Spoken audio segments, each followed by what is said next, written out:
दुई दिन पर राज्य में प्रचंड खरा। तो चलो देखा संपूर्ण अपडेट कौन रही।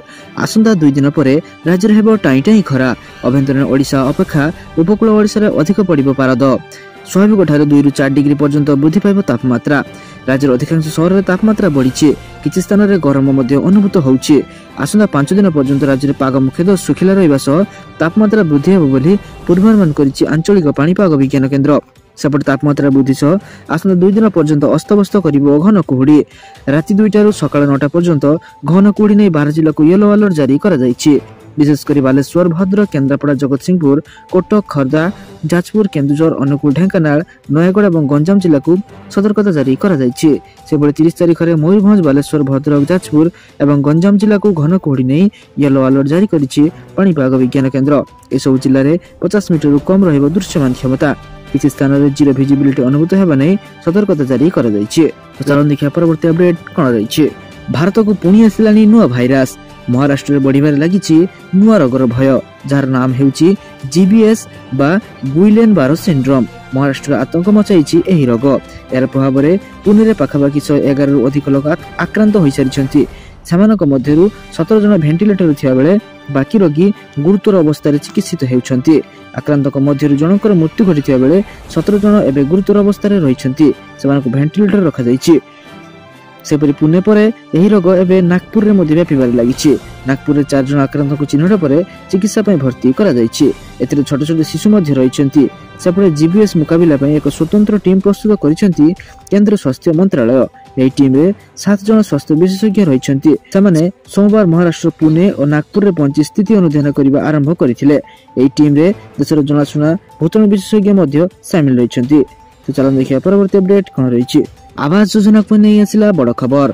ग्रामांचल में पक्का घर नथिबा आर्थिक दुर्बल वर्गर सब लोक मानकु प्रधानमंत्री आवास योजना रे घर जगाई दे निजर भोट बैंक सुधारिबाकू रणनीति प्रस्तुत करिसेंति मोहन सरकार।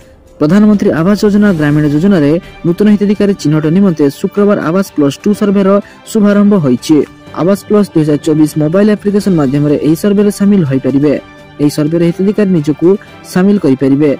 नचेत ब्लॉक द्वारा नियोजित अधिकारी माने मध्य तांकू शामिल कराई परिबे। सर्वे रे परिवार सदस्य मानकर आधार कार्ड, जॉब कार्ड, बैंक विवरणी, मोबाइल नंबर, ना, बयस, लिंग और पेशा आदि तथ्य देबाकू पड़िबो।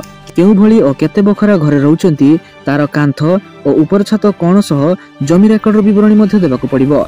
जन हिताधिकारी निजे कि भली निजकू सर्वे रे शामिल करिवे से नै सब पंचायत रे डिसेंबर 2 ରୁ 4 तारिख पर्यंत प्रशिक्षण कार्यक्रम सरिछि।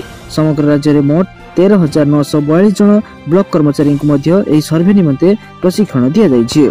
तो चलो देखिया परवर्ती अपडेट कौन रही। राज्य रे अछंती 40 लाख रु अधिक अयोग्य और भूत हिताधिकारी। 40 लाख रु अधिक लोक करिनांती एपर्यंत इक्यूएसी अपडेट। वर्तमान सुधा 88% लोक इक्यूएसी करि सारलेनी। एने सूचना दैछंती जोगाण मंत्री।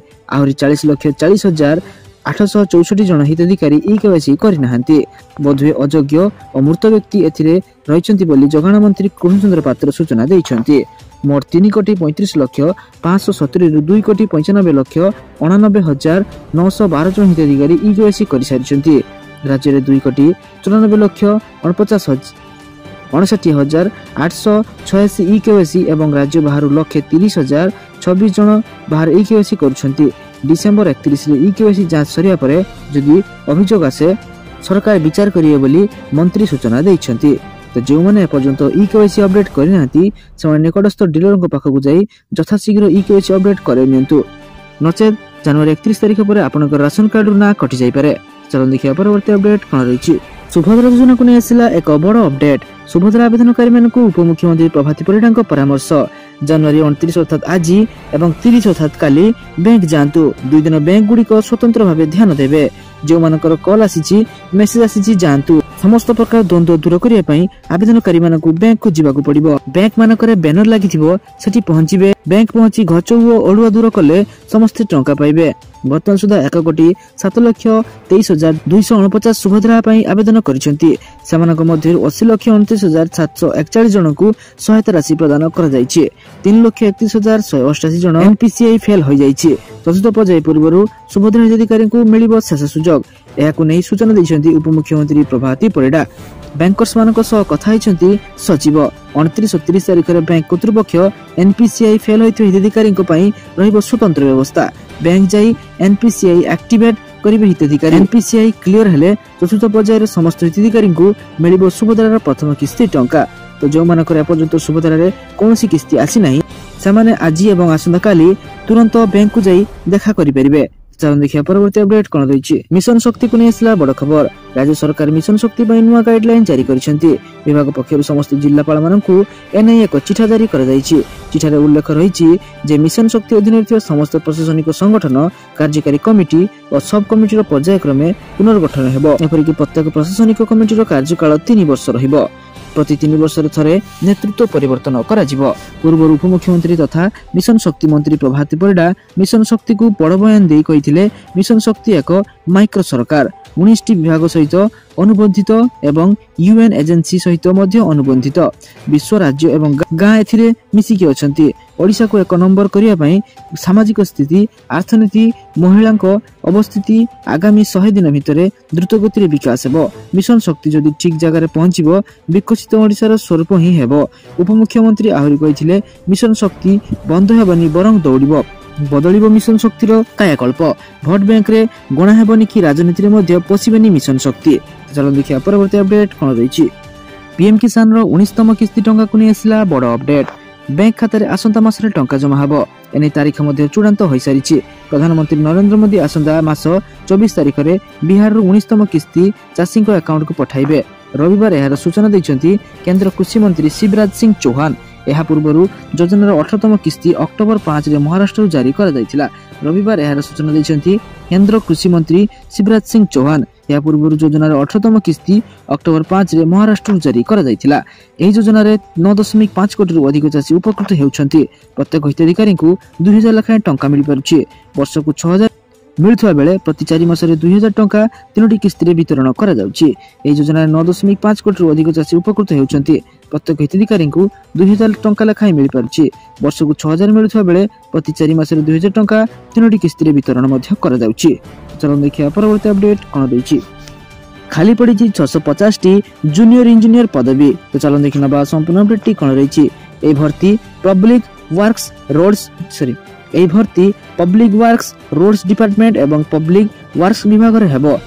इच्छुक प्रार्थी 5 फरवरी रु मार्च 4 तारिख जाय ऑफिशियल साइट को जाय आवेदन करि परिबे। शिक्षागत योग्यता विषय जानिनबा इच्छुक प्रार्थी सिविल इंजीनियरिंग करथिबा जरूरी अटे। आवेदन पई इच्छुक थिया प्रार्थी को बयस 21 रु 40 वर्ष मध्य रहिथिबा जरूरी। संरक्षित श्रेणी प्रार्थी को बयस सीमा रे छाड़ मिलि परिबो। इच्छुक प्रार्थी ऑफिशियल वेबसाइट को जिबाको हेबो। एहा परे home page latest update tab रे क्लिक करंतु। आवेदन फॉर्म सटीक भाबे भरिबा परे सबमिट कर दियंतु। तो योग्य और आग्रही प्रार्थी माने यार ऑफिशियल वेबसाइट को जाय यार संपूर्ण तथ्य को जानी यार सटीक तारीख रे याको आवेदन करि पेबे। चलो देखिया परवर्ती अपडेट कोन रहिछि। आधार कार्ड थिले प्रति मास रे मिलिबो 1000 लाख टंका। तो चलो देखिनबा संपूर्ण अपडेट टी कोन रहिछि। आधार कार्ड रे प्रति मास रे 1000 टंका लेखाएं पाइबाको एक निर्दिष्ट मानदंड मध्य रहिछि। याको जानिबा नित्यंत आवश्यक। केवल 18 40 वर्ष वयस्क व्यक्ति एहार लाभ पाई परिबे। साधारण जनता को आर्थिक रूप सुदृढ़ करिया पई ए योजनार मूल लक्ष्य अटे। निकटस्थ जेकोसी बैंक को जाई ए योजनार लाभ उठाइया पई फॉर्म मागी परिबे। ध्यानपूर्वक ए फॉर्म पूर्ण करले आपनको लाभ मिलिबा निश्चित हेबो। फॉर्म पूर्ण करिया परे एहार आवश्यक होतुवा समस्त दस्तावेज को ए फॉर्म से संलग्न करिया को पड़िबो। या परे बैंक कर्तृपक्षक निकट रे दाखल करिया को पड़िबो। फॉर्म रे आपनको आपनकर प्रकृत ठिकाना और वार्षिक आय संबंधित सूचना प्रदान करिया को मध्य पड़िबो। आपनक आवेदन स्वीकृत हेबा मात्रे आपनक निकट निर्धारित समय रे मासिक 1000 टंका आसीबा आरंभ होई जिवो। ते फॉर्म दाखल करिया परे एहार एक नकल निज पखर रखिथांतु। एही योजना नाम हेउची अटल पेंशन योजना। ए योजना रे पंजीकृत हेबा परे आपनक प्रति मास रे प्रीमियम आकार किछि टंका पैठ करिया को हेबो। या परे आपनक 60 वर्ष पूर्ण हेबा क्षणी प्रति मास रे 1000 रु 5000 टंका पर्यंत मिलिबा आरंभ होई परिबो। तो एथि पई निकटस्थ बैंक को जाई आपण माने जोगाजोग करि परिबे। तो सारा दिन एपरि बच्चा एवं गुरुत्वपूर्ण खबर जानिया पई आम चैनल को सब्सक्राइब करंतु और वीडियो को लाइक कर दियंतु। धन्यवाद।